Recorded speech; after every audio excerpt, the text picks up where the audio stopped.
Imagine strolling with your newborn, the sun warm on your face, the faint scent of jasmine in the air, only to have a neighbor step directly in your path and demand, "Hand her over, now."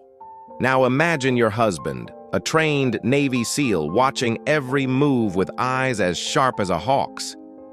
"Hand me that baby right now." The words cut through the quiet street like a slap.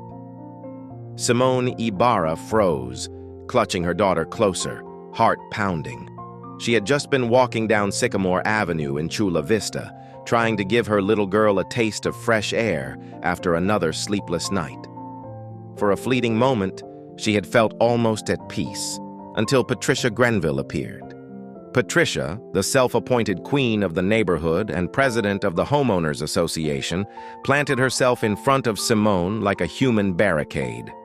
Her oversized sunglasses mirrored Simone's shocked face, and her perfectly sculpted lips curled into a smirk of impatience. "You can't just walk around like this," Patricia barked. "There are rules here. I need to check, make sure she's safe. Hand her over." Simone's voice trembled, but her spine straightened. "She's my daughter. I don't need to hand her to anyone." Patricia tilted her head, as if Simone's words were nothing more than a minor annoyance. "This is an HOA community. Safety is our top concern. I have every right to inspect." Her voice dripped with authority no one had ever given her. She quickly scooped the baby from the stroller and clutched her tightly to her chest. The audacity tightened Simone's chest. Her hands instinctively rocked her baby closer. She wanted to believe this was a mistake, that maybe Patricia was joking. But the cold, hard expression on her face told Simone otherwise. "I'm not giving you my baby," Simone said, firmer this time, a spark of steel in her voice. Simone rocked her baby gently, heart pounding, trying to process how Patricia Grenville could believe she had the authority to demand a mother's newborn. To understand Patricia, you had to know who she was, and more importantly, who she believed she was. Patricia wasn't born into power, but she had learned how to seize it where it mattered most. In her 20s, she worked as a real estate assistant, fetching coffee and making cold calls in Orange County. By her 40s, she had married well, moved into an upscale Chula Vista development, and found her identity in the one role nobody else wanted, HOA president. At first, neighbors saw her as a helpful organizer. She coordinated block parties, sent newsletters, reminded residents about trash pickup days. But the more power she tasted, the more she pushed.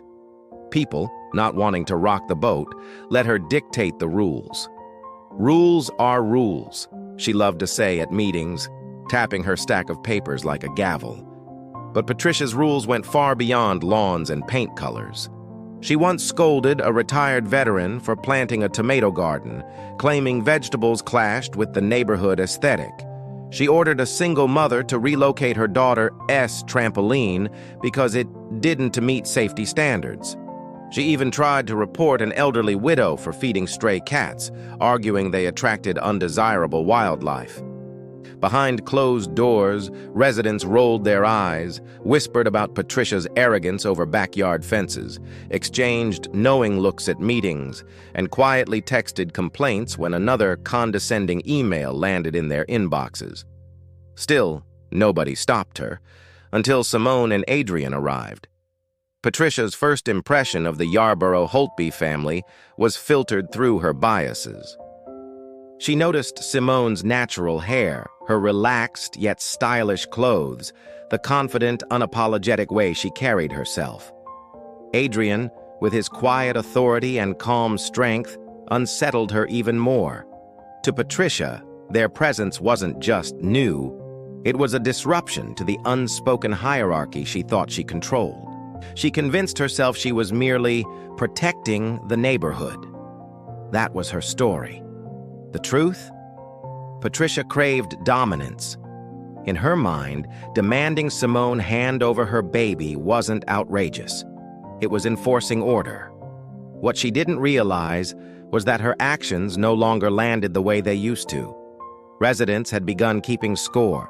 A younger couple across the street had fumed for months after Patricia forced them to remove their wind chimes. Mr. Rodriguez, on the corner, was still bitter over a fine for leaving his recycling bin out too long. Mrs. Liu, a grandmother of 3, quietly resented Patricia reporting her grandson for riding his bike too fast on the sidewalk.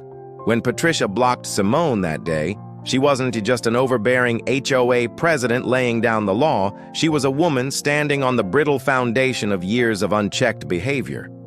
Neighbors weren't just watching, they were waiting. At the time, Simone didn't know Patricia's history. To her, this was simply a confrontation with an unhinged stranger. Adrian, however, had already sensed Patricia's type. The first week they moved in, he spotted her at the end of their driveway, clipboard in hand, scribbling notes about their landscaping. "Don't let her get to you," he had told Simone after that first encounter. "People like her need an audience. If you don't give them one, they lose." But even Adrian had underestimated how far Patricia would go. Her demand for the baby wasn't an isolated outburst. It was the culmination of years of conditioning. Patricia believed nobody would ever challenge her. She was the president, the enforcer, the final word. And even when the neighborhood whispered behind her back, they still played along. This time, however, things were different. Patricia wasn't facing a nervous retiree, a weary single mother, or a polite couple avoiding conflict. She was facing Simone and Adrian. She was facing a mother fiercely protective of her newborn and a husband whose calm exterior concealed the experience of surviving missions in places Patricia couldn't even pronounce. Patricia, however, wasn't the type to read the room. In her mind, she wasn't the one acting unreasonably. She was saving face, maintaining order, proving that her authority extended even to the most sacred bond of all, parent and child. It was twisted logic, but Patricia lived in a world where her own sense of control mattered more than anyone else's dignity. As neighbors pieced together what had happened that day, something shifted. For the first time, Patricia's authority was publicly questioned. Whispers grew louder. Video clips began circulating. Her reign as the unquestioned ruler of the cul-de-sac had taken a blow she could not simply brush off. But if Patricia was rattled, she wasn't about to retreat. And the next time she clashed with Simone and Adrian, it wouldn't be with words alone. Before the confrontation on Sycamore Avenue, Simone Ybarra and Adrian Holtby had been looking forward to a new chapter of peace. Years of moving due to Adrian's military career had finally ended. They had chosen Chula Vista, just south of San Diego, as the place to plant roots. The neighborhood promised quiet streets, good schools, and a sense of community. For Simone, it felt like the right place to start motherhood. For Adrian, it was supposed to be the calm after a decade of storms. Simone had grown up in Sacramento, the daughter of a librarian and a nurse. She was the kind of person who found joy in small rituals, brewing her morning coffee, watering houseplants, reading late into the night with a blanket wrapped around her shoulders. When she met Adrian through a mutual friend at a barbecue near Naval Base Coronado, she hadn't been looking for love. But there was something about him. His steady presence, the way he listened more than he spoke, pulled her in. Adrian wasn't flashy. He didn't need to be. By trade, he was a Navy SEAL, having carried out missions in places that never made the news, and the weight of that experience lived behind his eyes. Yet at home, he was gentle. He loved cooking on Sundays, preferred jazz over television, and spent hours restoring an old motorcycle in the garage. Simone often joked that he could fix anything: leaky faucets, wobbly chairs, even broken spirits. When their daughter Ava was born, Simone's world shifted completely. The exhaustion of late-night feedings was real, but so was the overwhelming love that left her in tears. She'd watch Ava sleep, her tiny chest rising and falling, and feel equal parts terrified and grateful. Adrian, equally exhausted, made it his mission to ease Simone's burdens wherever he could. He learned how to swaddle, how to rock Ava to sleep, how to read Simone's silences. The move to Chula Vista was supposed to give them stability. They had saved for years to buy the stucco 2-story house with the olive tree in the yard. The first night they slept there, Simone whispered, "We're finally home." Adrian kissed her forehead and said, "Yeah, we are." They had been aware of the HOA before buying, but it seemed manageable. The realtor described Patricia Grenville as involved. Simone assumed that meant organizing bake sales and holiday light competitions. Nobody warned them about Patricia's obsessive need for control. In those first weeks, Simone tried to settle in with optimism. She joined a neighborhood moms group, took Ava on stroller walks, and struck up conversations with other parents at the park. Most people were warm and welcoming. Mrs. Liu dropped off homemade dumplings. The park sent over a casserole. Even Mr. Rodriguez had offered to lend them his ladder. But Patricia was different from day one. She made herself known immediately, leaving a pamphlet of community expectations in their mailbox with highlighted passages, cornering Simone in the driveway with pointed questions about their landscaping plans, and making a thinly veiled comment about Adrian's military background. "Military families usually rent, not buy. I hope you two understand the level of commitment this neighborhood requires." Adrian brushed it off at the time. "Don't worry," he told Simone. "She thrives on control." He said, "As long as we do our thing, she can't touch us." Simone wanted to believe him. She wanted to think Patricia was just another nosy neighbor with too much time on her hands. But the incident with Ava shattered that illusion. For Adrian, the confrontation triggered instincts he thought he had left behind overseas. In the military, you learn quickly how to read threats, subtle movements, tones of voice, shifts in posture. The second Patricia stepped into Simone's space and demanded the baby, every fiber of his being screamed danger. Not physical danger in the way he had been trained to face, but something more insidious. A stranger's entitlement directed at his family. For Simone, the experience cracked open a vulnerability she had been trying to keep at bay.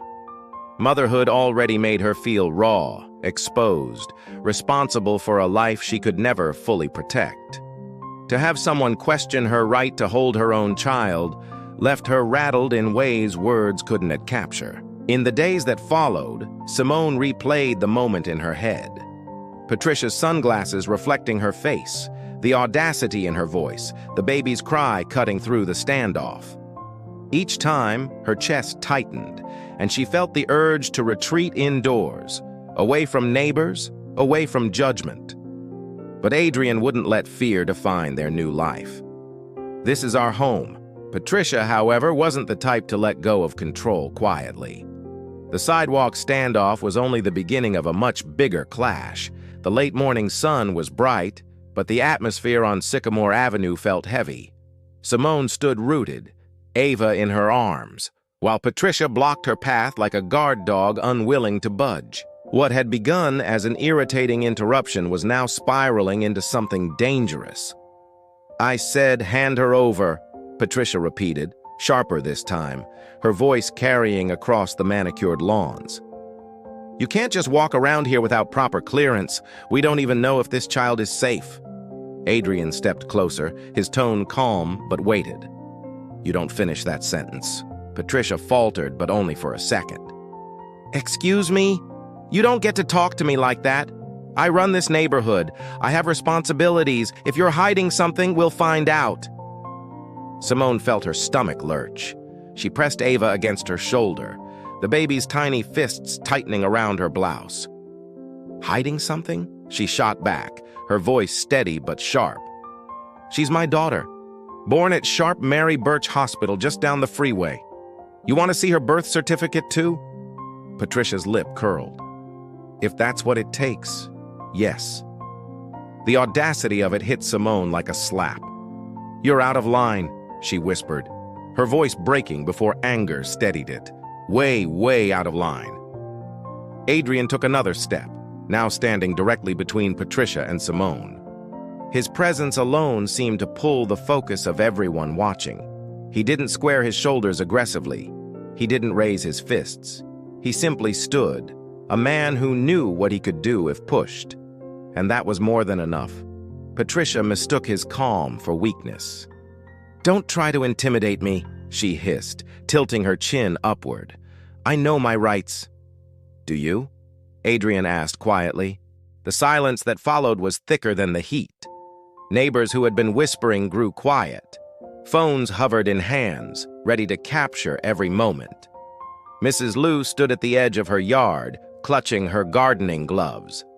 The Parks exchanged uneasy glances, their toddler peeking from behind their legs.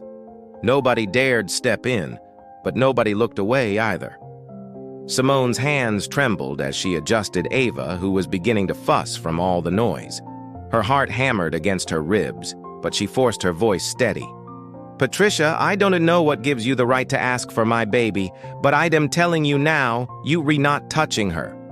Patricia scoffed. "I'm making sure this neighborhood stays safe. That's my job. People like you—" She caught herself, but the words had already slipped far enough to make the crowd bristle. Adrian's jaw clenched. He leaned slightly forward, voice low and firm. "Finish that sentence, and you won't like where it goes." For the first time, Patricia's bravado cracked. Her face flushed and she took half a step back, but pride wouldn't let her retreat. She jabbed a finger toward Simone. "This is not how things are done here.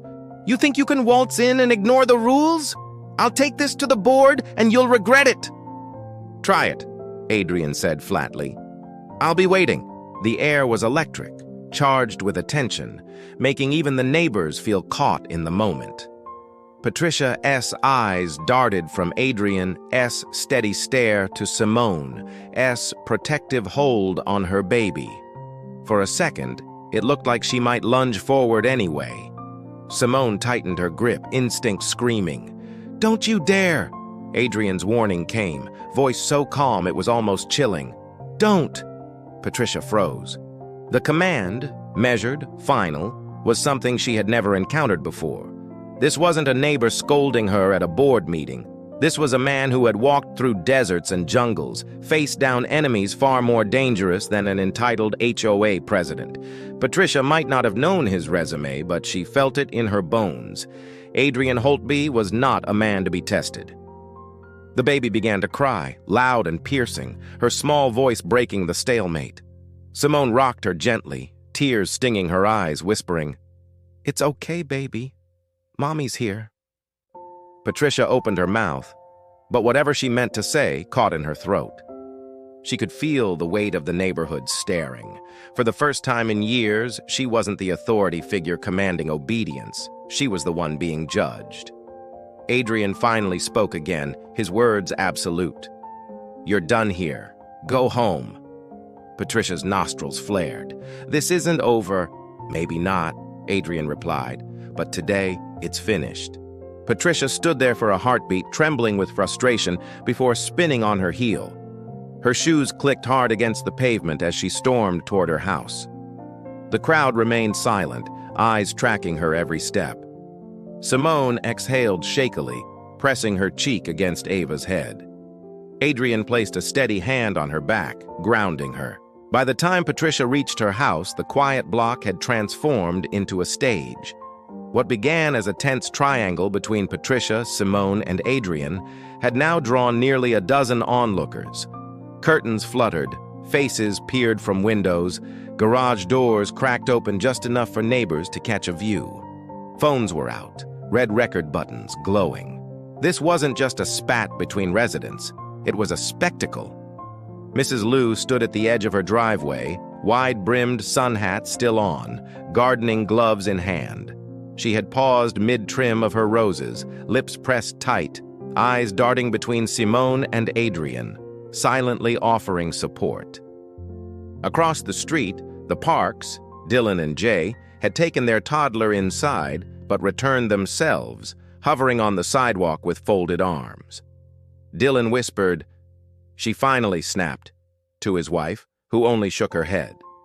They had their own history with Patricia, a long argument about the noise from their wind chimes. Mr. Rodriguez leaned against his porch railing, muttering under his breath, "Same old Patricia, always taking it too far." He fumbled with his phone, trying to record while keeping the screen angled discreetly. Even teenagers from 2 houses down had slipped out, skateboards abandoned in the grass, eyes glued to the confrontation. One of them whispered, "This is going viral, man. Joe, a psycho loses it." But Simone wasn't paying attention. Her entire body was focused on Ava, still crying, the sound slicing through the tension like glass breaking. Simone bounced her baby gently, whispering reassurances, though her own voice trembled. The adrenaline had her hands shaking, and she hated that Patricia had reduced her to this state, afraid in front of her own home. Adrian, on the other hand, noticed every single witness. He didn't mind the cameras. Part of him welcomed them. Patricia thrived in shadows, in closed-door meetings where she could bully people without consequence. Here, on a bright sidewalk with the world watching, she had exposed herself. Patricia turned back halfway to her house, as though debating whether to make one more power move. The murmurs around her grew louder. "Don't do it," Dylan muttered, though not loud enough for her to hear. "She's embarrassing herself," Jay added, shaking his head. Patricia's eyes swept over the spectators. The realization set in, she wasn't just fighting Simone anymore, she was performing, and the crowd wasn't on her side. "You all saw this!" Patricia shouted suddenly, gesturing at Simone. "She refused a reasonable request. She disrespected the rules of this community." The audacity of framing herself as the victim made several people exchange glances. Mrs. Liu muttered softly in Mandarin, shaking her head and pursing her lips. Mr. Rodriguez laughed bitterly. "Since when is asking for someone's baby reasonable?" Adrian, standing with arms loose at his sides, spoke loud enough for everyone to hear. "My wife was walking with our daughter. That's it. Nothing more. And this woman decided she had the right to put her hands where they don't belong. That's not rules. That's harassment." Simone, though rattled, found her voice too. "You don't get to demand my baby," she said sharply. "I don't care what title you give yourself. You don't have that power." Patricia's face darkened, confidence wavering, but she pressed on, desperate not to lose control. "You're twisting this. I was protecting us. Don't we all care about safety?" No one answered. The silence was damning. Patricia scanned the crowd, searching for a nod of support, but found none. Finally, Dylan spoke up. "There's safety, and then there's whatever this is. You crossed the line." The air shifted. Patricia's shoulders stiffened, as though the betrayal of silence from her neighbors cut deeper than any insult. For years, she had ruled with intimidation, notes, fines, and threats, and people had gone along because it was easier than pushing back. But now people were speaking. People were recording. She could feel her authority slipping. Adrian gently took Simone's elbow, guiding her a step back toward their house. His voice lowered, meant for her alone. "We're done here. Let's go inside." Simone nodded, though her eyes lingered on Patricia. She wanted to say more, to call out the entitlement dripping from every word Patricia had spoken. But Ava's crying made the decision for her. Protect the baby first. Everything else can wait. As they turned, Patricia shouted after them, her words breaking with frustration. "You can't just walk away. You'll regret this." Adrian didn't flinch. He didn't turn. He called back over his shoulder. "We'll regret nothing." The neighborhood stayed still until the couple disappeared into their home. Only then did the whispers resume, heavier this time, rippling through the crowd. Patricia stood alone on the sidewalk, red-faced and trembling, realizing she had lost not just a battle, but her grip on the entire neighborhood. Losing control didn't make her give up, it made her more dangerous. Her next move would push the conflict past the point of no return. For 2 days after the confrontation, the neighborhood was restless. Videos of Patricia's sidewalk showdown with Simone and Adrian circulated in private group chats. Some clips even made it to Facebook community boards. The comments were brutal. "She's gone too far this time. Who demands someone's baby? That's insane. Finally caught on camera. About time people see how she acts."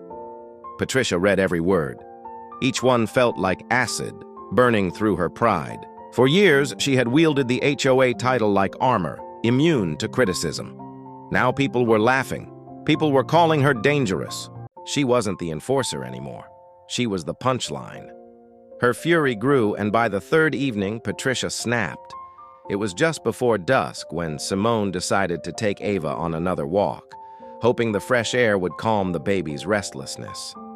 Adrian urged her to wait until morning, but Simone refused. "If I stop walking with her, Patricia wins," she said softly, strapping Ava into her stroller. Adrian finally agreed, though he stayed close, walking a few paces behind, hands tucked in his pockets. They had barely made it down the block when Patricia emerged from her driveway. No sunglasses this time, no clipboard, just raw anger carved into her face. "You think you can humiliate me?" she barked, her voice echoing down the street. "You think you can turn this neighborhood against me?" Simone froze, gripping the stroller handle tighter. "Patricia, please, we're not doing this again." But Patricia was already striding toward them, her shoes striking the pavement with deliberate purpose. "You don't get to defy me. You don't get to make me look like a fool." Adrian stepped forward, moving between Simone and Patricia like a reflex. His stance was calm, but steel burned behind his eyes. "You need to back away, right now." Patricia's hands curled into fists at her sides. "Or what? You'll scare me with your tough talk?" Adrian's voice stayed even. "I don't need to scare you. You're doing that to yourself." The neighbors were watching again. Doors cracked open, heads peeking out, phones raised. A teenager whispered, "Here we go," as his camera began recording. Patricia stopped only a foot away from Adrian, her face inches from his chest. She wasn't tall, but the venom in her expression tried to make up for it. "You don't belong here," she hissed. "People like you don't get to waltz into this community and rewrite the rules." Simone gasped. "Enough! Stop talking to us like that. We pay the same dues as everyone else. We bought our home just like you did. We belong here as much as anyone." Patricia's eyes snapped to Simone. Something shifted in her expression, recklessness overtaking reason. She lunged, reaching for the stroller. "Then prove it! Let me see that baby!" The motion was fast, but Adrian was faster. His hand shot out, clamping down on Patricia's wrist before she could touch the stroller. His grip was firm but controlled, honed from years of training. Not enough to hurt, but enough to freeze her in place. "Don't ever put your hands on my family," he said, voice low, carrying a weight that silenced the entire street. Patricia's face twisted with shock. For the first time, she looked uncertain. Her confidence cracked under Adrian's unyielding gaze. She yanked her arm back, stumbling half a step, and the neighbors watching audibly gasped. Simone pulled the stroller closer, her breath shaking. She bent down to soothe Ava, who had begun crying at the sudden commotion. "It's okay, baby. Mommy's here," she whispered, voice trembling but steady enough for her daughter. Patricia staggered back, pointing a shaking finger at Adrian. You assaulted me!" Adrian didn't flinch. "No, I stopped you from assaulting my wife and child. Everyone here saw what you did." The crowd murmured in agreement. Someone called out, "We got it on video!" Another added, "She reached first." Patricia's chest heaved as she looked around, realizing the audience wasn't hers anymore. They weren't nodding along with her accusations. They were siding with the family. She had tried to humiliate them. "You'll regret this," Patricia spat, though the words lacked their former bite. Adrian took a step forward, not aggressive, just steady. Neighbors exchanged looks, some shaking their heads, others nodding in quiet respect toward Adrian and Simone.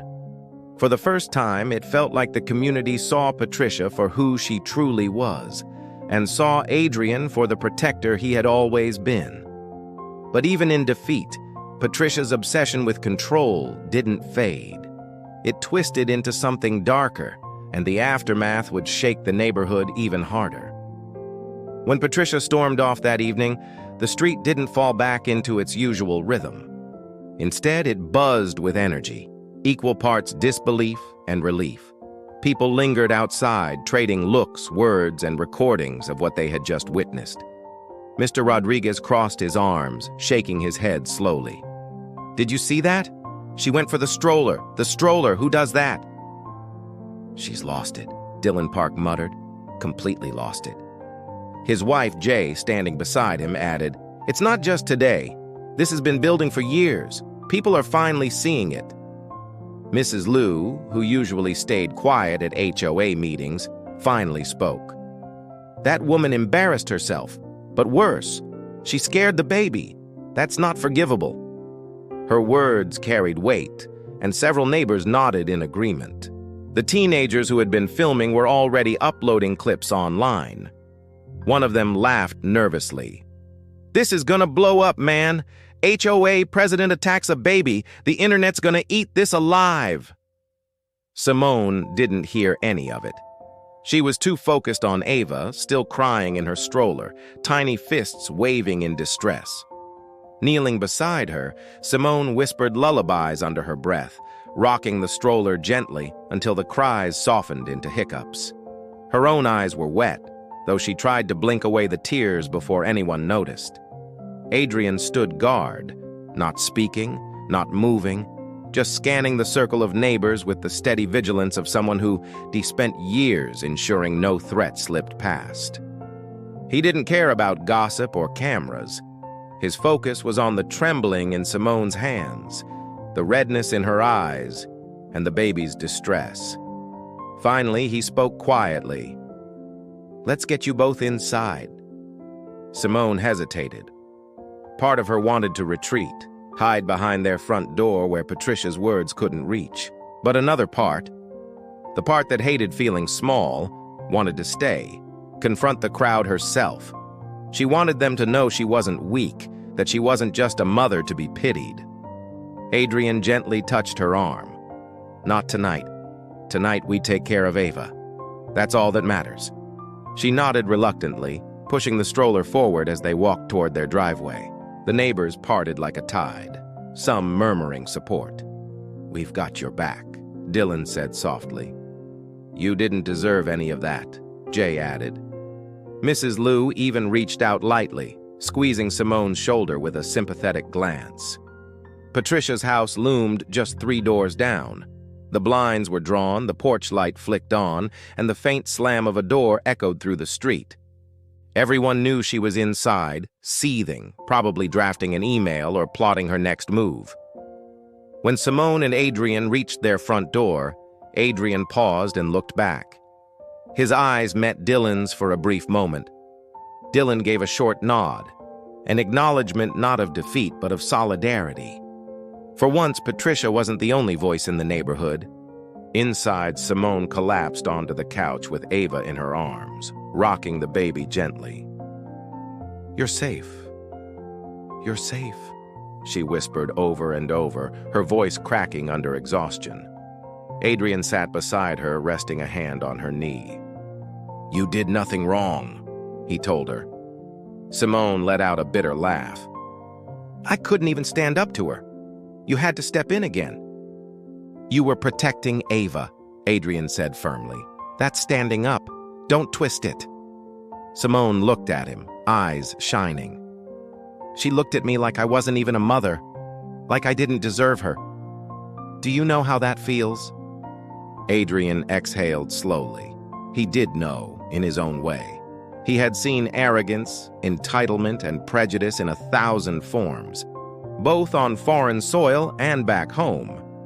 But hearing it in Simone's voice cut deeper. "You don't need her validation," he said finally.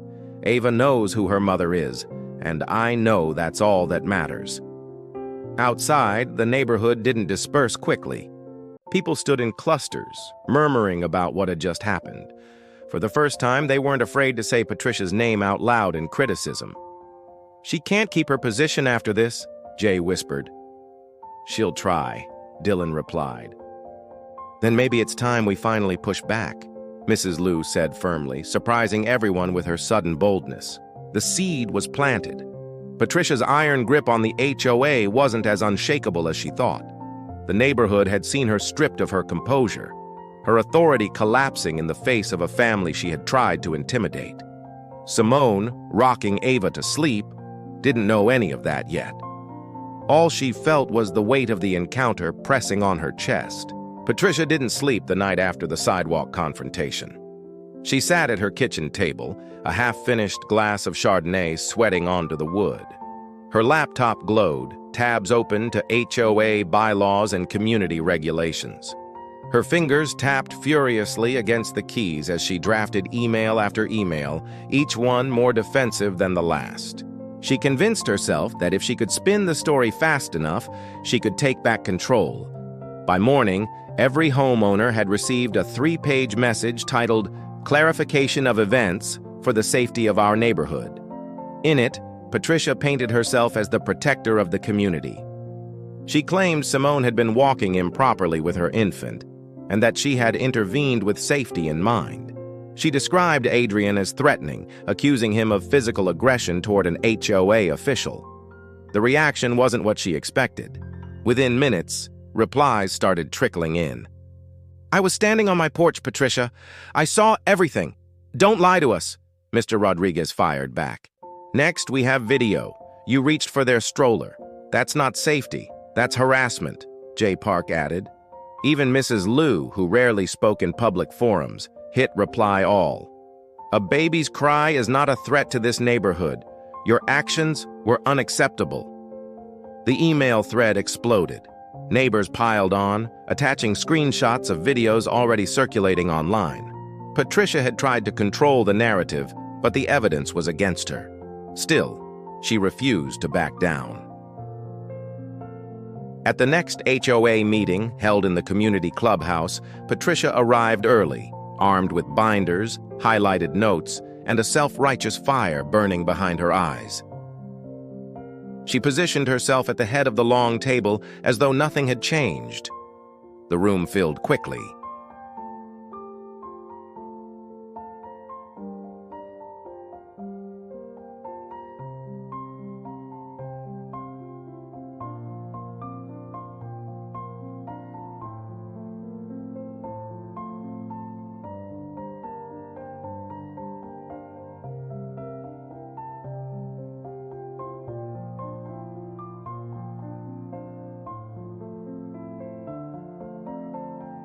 I'd like to begin tonight by addressing the rumors circulating about me. Groans rippled through the room. Dylan muttered under his breath, "Here we go." Patricia launched into her rehearsed speech.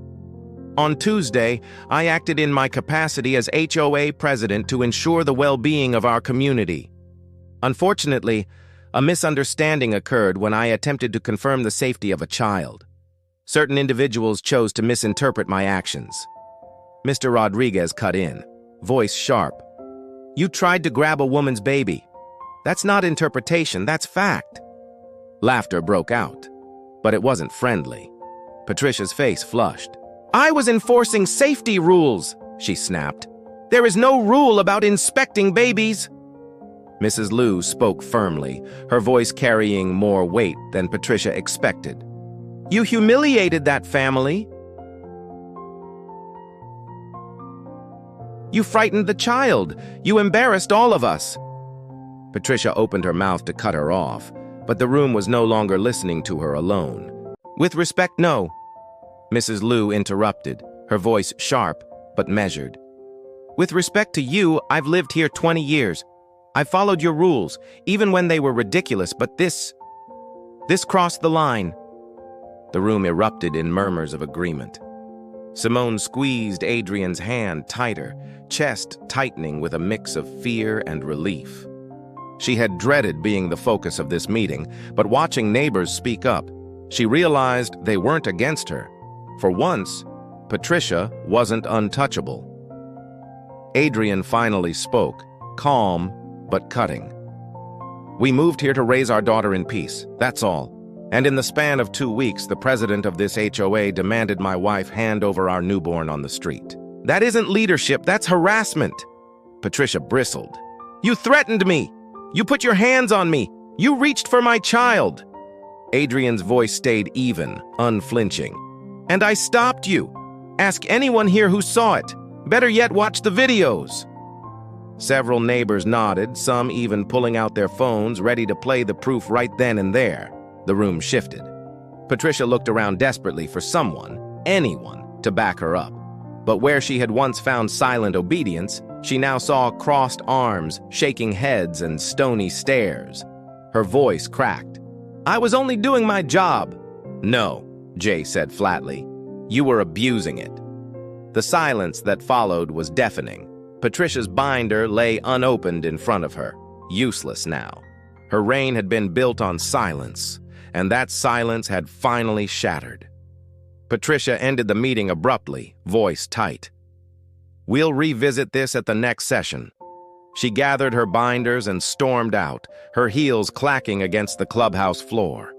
The neighbors stayed behind, talking. Some approached Simone and Adrian directly. "We're sorry you went through that," Dylan said. "She's been out of control for years. You just happened to be the one who finally exposed it." Simone managed a small smile.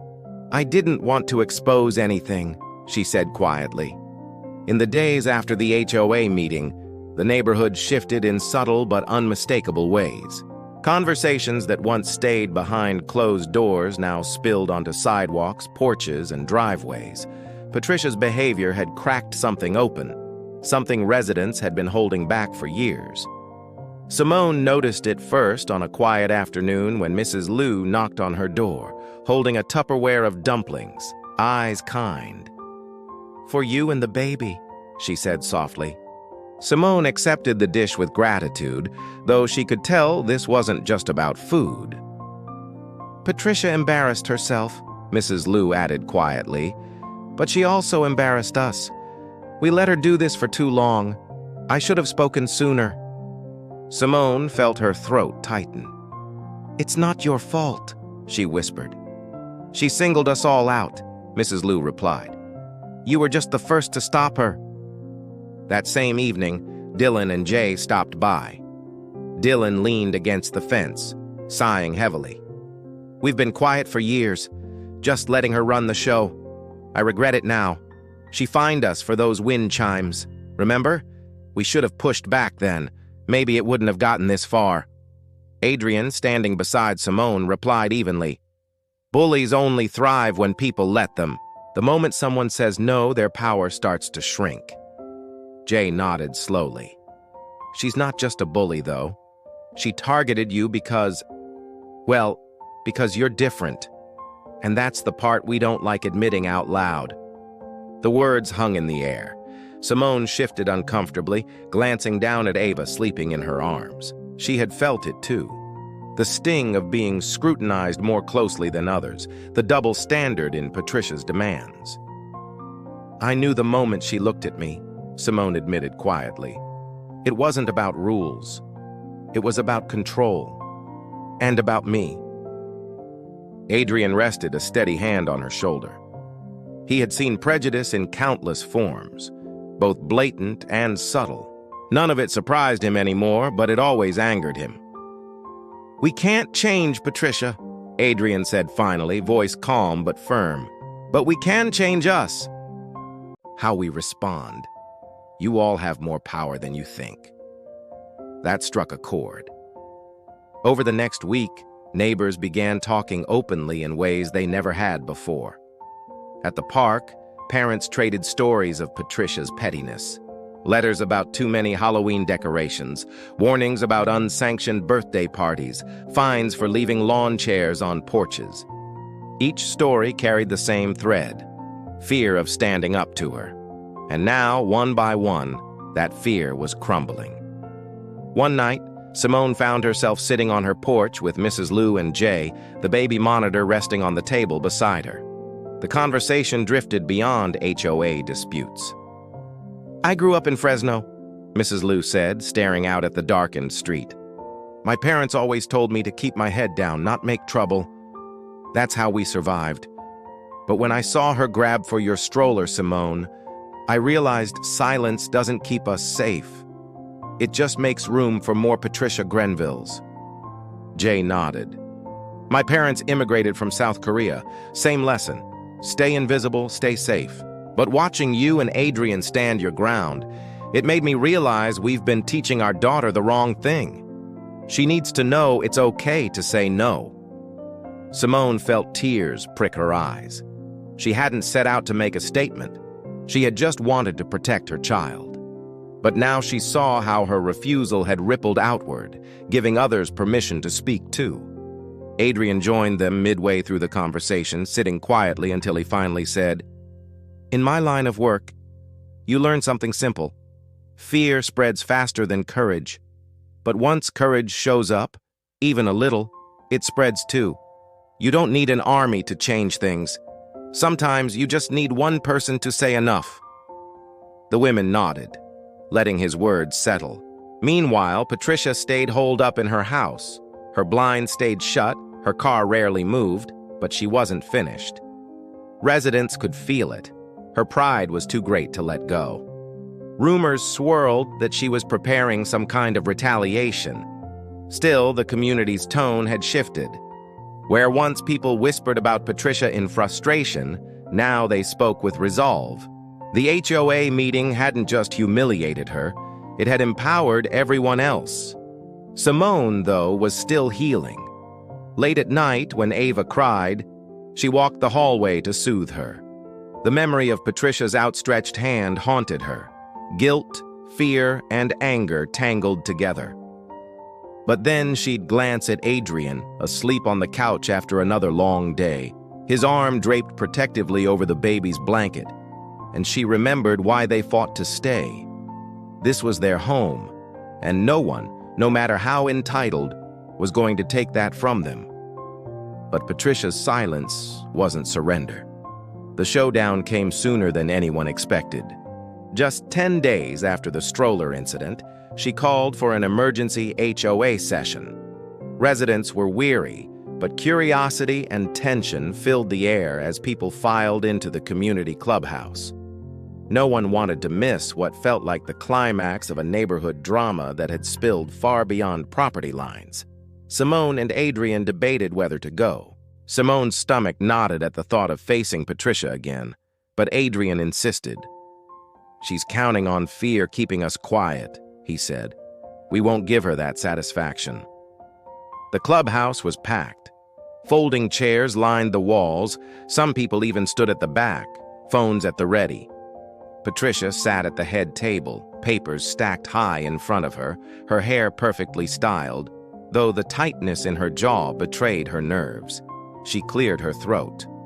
"This meeting is to address recent events and restore order in our community," she began. Mr. Rodriguez let out a sharp laugh. "Order? You mean your order?" Patricia ignored him. "Certain residents have chosen to spread lies and distort the truth of my actions. I will not allow this neighborhood to be poisoned by slander." Murmurs rippled through the crowd. Simone gripped Adrian's hand, her pulse racing. Patricia pressed on, her voice rising. "I acted within my rights as HOA president. If we allow people to break rules without consequences, this community will fall apart. And if anyone here can't respect that, perhaps they don't belong in this neighborhood." That last sentence hit like a stone. The room erupted. "You can't say that!" Jay shouted. "You went after a baby!" Mrs. Liu added fiercely. "Enough is enough."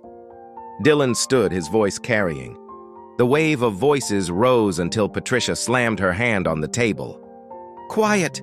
You will not speak to me this way." Adrian stood slowly, his voice calm but carrying across the room. "We are not speaking to you, Patricia.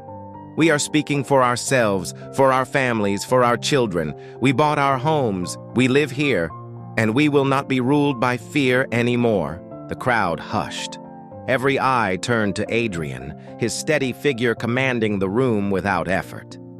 Simone rose beside him, her voice trembling at first, but growing stronger with each word. "I came here hoping to raise my daughter in peace. Instead, I was humiliated and threatened by the very person who was supposed to represent us. You don't get to tell me I don't belong. None of us belong to you." Applause broke out, hesitant at first, then louder, filling the clubhouse. Patricia's face flushed crimson as she scrambled through her papers, desperate to regain control. But the tide had turned. "I move to vote Patricia out as HOA president," Mr. Rodriguez announced. The words sent a shockwave through the room. Patricia's mouth opened in disbelief. "You can't!" "Yes, we can," Jay cut in. "It's in the bylaws. Majority vote." Hands shot up. Dozens, nearly everyone in the room. Patricia's protest drowned under the sea of voices. When the vote was counted, it wasn't even close. Patricia Grenville was officially removed from her position.